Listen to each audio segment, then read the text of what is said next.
السلام عليكم ورمضان كريم. في البداية حابب أشكركم عشان احنا وصلنا 140 مشترك بسرعة كبيرة. ودلوقتي يلا بينا نبدأ بالفيديو. الفيديو دوت مطلوب من عبده، كان طالب تجميع بسعر 16000 جنيه. التجميع ديت هتبقى كويسة جدا في الستريم والجيمنج والمونتاج، وهتشغلك أي حاجة أنت عايزها، عشان احنا مختارين كارت شاشة جديد وكل حاجة في الجهاز جديدة، وطبعا الكيس RGB لأن ديت تجميعة عالية وعشان نبين ان احنا صارفين. لو حد طالب اي تجميع باي فئه سعريه يا ريت يكتب لي في الكومنتات. نبدا باول حاجه، معالج i5 جيل 10 i5 10400F ب6 انويه و12 مسار وسرعه 2.9 جيجا هرتز بتوصل ل 4.3 جيجا هرتز في التربو بوست.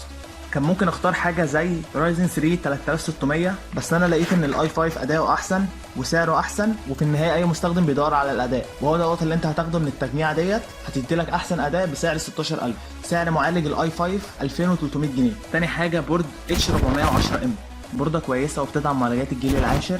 مشكلتها الوحيده ان هي فيها مدخلين بس للرام. سعر البورده 1400 جنيه. كان ممكن اعلى الحاجه زي البي 460، بس طبعا كل حاجه هتفرق في السعر، فلو انت عايز تعدل وتجيب بي 460 بس طبعا التجميع هتغلى شويه. تالت حاجه 16 جيجا رام RGB 2660 ميجا هرتز DDR4 8 في 2، سعرها حوالي 1700 جنيه. رابع حاجه وهي الهاردات، اخترت هاردين. اول حاجه 240 جيجا SSD M.2 بسعر حوالي 600 جنيه. ده طبعا هتحط عليه الويندوز وبرامج المونتاج والحاجات اللي محتاجه السرعه في نقل البيانات، بس طبعا مش هتحط عليه العاب لان هي مش بتفرق خالص. عشان كده اخترت تاني حاجه هارد 1 تيرا بسعر 650 جنيه، هتحط عليه الالعاب وبقيه البرامج اللي انت عايزها. خامس حاجه وهي الكيس، اخترت كومبو من كولر ماستر CMB 505 مع باور 600 واط. الاثنين كومبو ب 1850.